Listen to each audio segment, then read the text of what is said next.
الحمد لله وحده لا شريك له صدق وعده ونصر عبده وعز جنده وهزم الأحزاب وحده والصلاة والسلام على من لا نبي بعده ولا رسول بعده ولا معصوم بعده أما بعد فأعوذ بالله من الشيطان الرجيم بسم الله الرحمن الرحيم محمد رسول الله والذين معه شداء على الكفار رحماء بينهم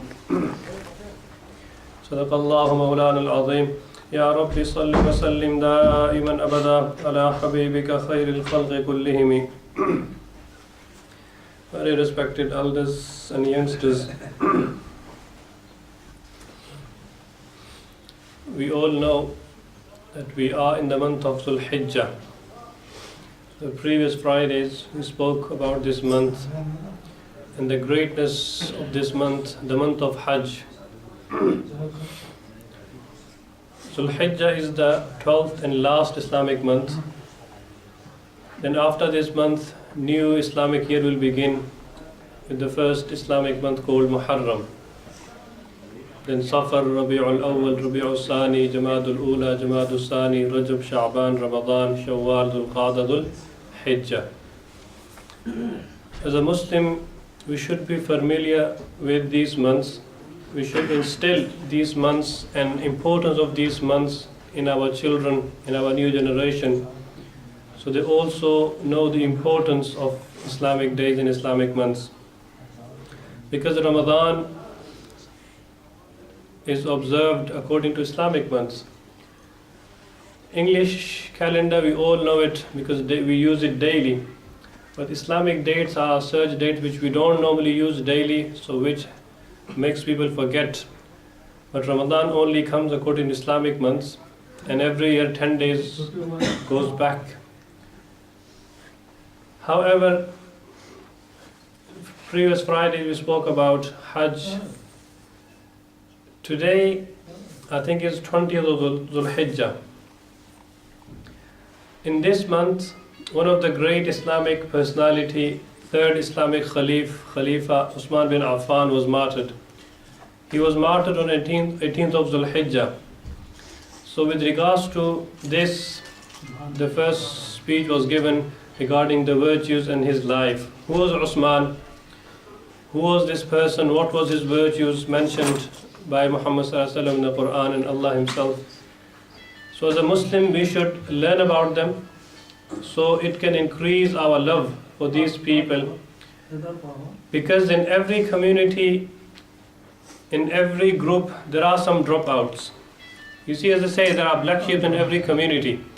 But this group of Sahaba, the Sahaba are those people who seen Muhammad ﷺ with their eyes in the state of Islam, and they passed away as a Muslim. So any Muslim who saw Prophet Muhammad ﷺ with their own eyes and they passed away in the state of Iman and Islam, they are known as a Sahabi, known as companion of Muhammad ﷺ. So the condition for a person to become a Sahabi is that when they were alive and they were Muslims, they saw the beloved face of Muhammad ﷺ and they passed away in the state of Islam, they are known as Sahabi. And every Sahabi is just, they were pious and they were guaranteed Jannati. Every one of them will go to Jannah. Me and you, we are trying to please Allah. Why do we pray Salah for? To please Allah. Why do we give Zakah? To please Allah subhanahu wa ta'ala. But this group of Sahaba, there was a such group that Allah was pleased with them in this very worldly life. So Allah has given them the certificate of radiyallahu anhum wa radu an. They are pleased with Allah, Allah is pleased with them. So this group of Sahaba, they were very special people. And after the prophets and their galaxy, the only group which is mightiest, which is greatest in the eyes of Allah is a group of Sahaba. So hence today, a very pious, devoted Muslim, no matter how much he does effort, no matter how much he worships Allah, he cannot get close to a single Sahabi. A lowest Sahabi in the rank is much greater than all of us put together. So after Prophet, the Sahaba, and within Sahaba there are stages. Abu Bakr Siddiq number 1, Umar bin Khattab number 2, Usman bin Affan number 3, Ali bin Abi Talib number 4, according to the system and the tartib of their khilafah, of their rulership and kingdomship. And then after them, many other Sahaba came. Then the 10 Sahaba who were promised Jannah within their life. Prophet of Allah told them, Abu Bakr, you will go to Jannah. Umar, you will go to Jannah. He said like this to 10 Sahaba. So these 10, and then other Sahaba, people of Badr, people who participated in the battle of Badr, they are forgiven. They are much greater than other Sahaba. But individually, every Sahabi is very great, and no one can achieve what they have achieved. Even though Prophet of Allah said that time will come in my ummah later on, before the judgment day, when a Muslim will try to follow his deen, it will be very difficult for him. It will be difficult as much as that holding a burning cinder in somebody's hand, how difficult it is. That's how the difficulty will be when he will try to follow his deen. He will try to practice his deen. People will rebuke him, people will criticize him, yet he is steadfast on his deen. His reward is like 50 Sahaba. Even then, this Muslim cannot be more greater than the Sahabi, because they saw Muhammad sallallahu alaihi wasallam.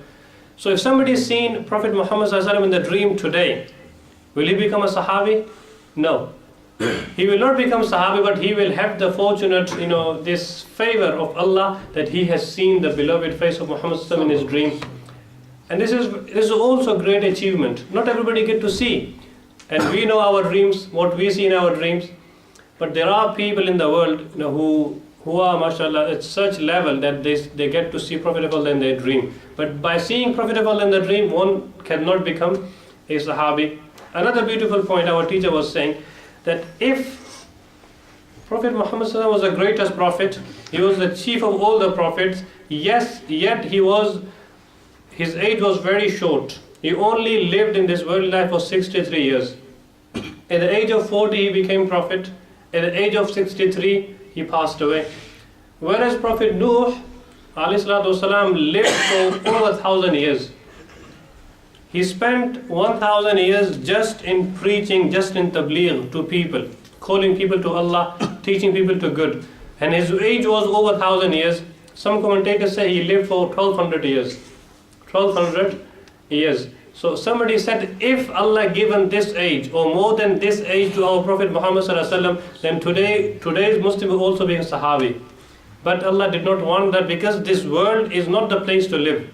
This world is a place to prepare yourself for the hereafter. So this short time we are given, the date of birth, we always say date of birth chosen by Allah, date of death chosen by Allah, then we will leave. Whether wantingly or unwantingly, we will have to leave one day. No one can say, I'm still young, please allow me some more time. No, time is up, you have to leave. So it's much wiser to be prepared before the time comes. وَعَبُدَ رَبَّكَ حَتَّى يَأْتِيَكَ الْيَقِينَ, that worship your Lord until the yaqeen and the definite, the thing which is the death, comes to you. Meaning keep on preparing yourself for the hereafter, which is the main purpose. So for this reason, group of Sahaba, they're the such group that there is no dropouts. No matter how much great the teacher is today in the world, still 1 or 2 students are weak in their studies. So one cannot blame the teacher. This is the nature. But naturally, every Sahabi was unique. Prophet of Allah said, my Sahaba, my companions are like guiding stars. Ashabi kan nujum. My Sahaba, he said, are like guiding stars. Any star you take for your guidance, it will guide you in the right manner, in the right path. So any Sahabi you choose to live by, any Sahabi you imitate, will eventually get you to Allah subhanahu wa ta'ala, inshallah, definitely. So every Sahabi was unique. Every one of them. So out of this Sahaba, one was Usman bin Affan, who was martyred in this month of Hajj on the 18th of Dhul Hijjah, which went 2 days ago. So on his life, we want to shed some light on his life, 5-10 minutes. So it gives us this boost of our iman, that who was these people, who are our real role models. Today's youngsters, they look for stars, they look for role models, they look for ideal personality. Our ideal people were Sahaba. We should follow them, we should imitate them, we should learn about them. Who are they? They are our heroes, our role models of Islam. Usman bin Affan was the third Sahabi. He was the third Khalifa. He was the fourth person to become Muslim. And he is the only man in the history. He is the only man in the history who married two daughters of a prophet. Not one, two daughters of one prophet was married to one single and only person in the whole humanity and the whole history was Usman bin Affan. Ali bin Abi Talib, the fourth Khalifa, he was also married to Prophet's daughter called Fatima. She was the only wife and only daughter who was married to Ali bin Abi Talib. And before her, there were another two sisters, Ruqayya and Kulsum. Both of them were married to Usman bin Affan. What happened was, first he got married to Ruqayya, who was the daughter of Muhammad sallallahu alaihi wasallam, and then after a few years she passed away. So when she passed away, then Prophet of Allah got his second daughter, Kulsum, married to Usman again, Usman bin Affan. So he became the son-in-law two times to Muhammad sallallahu alaihi wasallam, which this privilege was not given to any other human in the whole history, in the whole humanity. No other person got married to two daughters of one prophet. For this reason he was known as Zun-Nurayn, a person of two lights. He was known as Zun-Nurayn, the person of two lights. He is also known as Zul-Hijratain, the person who migrated twice. Initially when Muslims were persecuted in Mecca, Prophet of Allah, he instructed some people, some Muslims, the initial Muslims, to migrate to Abyssinia, to Habsha, to Africa. And Usman bin Affan was one of them. And later on when they came back to Mecca, then they migrated to Medina. So two hijras, two migration took place, and he was one of them to migrate to both of the places. And his virtues are very great. So much so that Prophet of Allah one day, he was so happy with Usman that he donated so much money to Islam, to the cause of Islam. Prophet of Allah said, after today, anything Usman will do, it will not have an effect on his iman. Meaning, مَا ضَرَّ عُثْمَانَ مَا عَمِلَ بَعْدَ الْيَوْمِ. After today, Usman does anything, it will not affect him. Even then, these people did not take advantage. They were given the certificate. They were pleased with Allah. Allah has given them that you will go to paradise, you will go to Jannah. Even then, they were very cautious. Even then, they used to cry. We people, we don't even know what is our destiny. We don't know what is going to happen when we die. Where we're going to end up. Yet we are relieved. Yet we are satisfied with our little effort we do. These people, Usman bin Affan, he was crying so much. Whenever he used to hear about the grave and the punishment in the grave, he would cry. He would shed tears. So much so that his tears would wet his beard. That's how much tears he used to shed in the fear of Allah regarding the life and the punishment in the grave.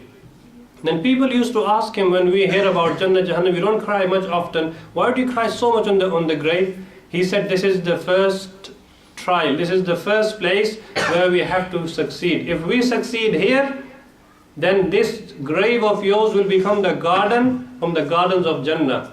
Otherwise, na'udhu billah, if we are not prepared, then this grave will become the pit from the pits of fire of hell. So this is the first stage to pass on. So he used to cry. Even then he was given the guarantees and all the promises Prophet of Allah gave him that Usman will go to Jannah. Usman does anything after today, then nothing will have an effect on him. Then one day Prophet of Allah, Tasha, she mentions that Prophet of Allah, he was sitting maybe in the masjid or somewhere, and he was leaning. Prophet of Allah was having his snack time, and he was leaning against the wall, and his trousers were just above the ankles, and his shin was showing. So he was leaning and he was relaxing. So suddenly Abu Bakr Siddiq, he came and he knocked the door and he asked permission to come inside. Prophet of Allah allowed him, and he came inside. He didn't move his position. So he said, sit down. After a few minutes, the second Khalif, Umar bin Khattab, came, who was also another great person in Islamic history. He came, he asked permission. Prophet of Allah allowed him. He allowed him inside, and he didn't change his position. After a few minutes, Usman bin Affan came. Obviously, they used to spend time with Muhammad sallallahu alaihi wasallam. So he knocked the door. He asked permission to come inside. Prophet of Allah allowed him to come inside. But before he allowed him, as Aisha, she says, Prophet of Allah got up from his place. He moved from the wall. He changed his position, and he covered his legs, and then he allowed Usman bin Affan. So after they left, she said, I asked him that why did he changed his position only for Usman, not for Abu Bakr and Umar. He said, Ala astahi.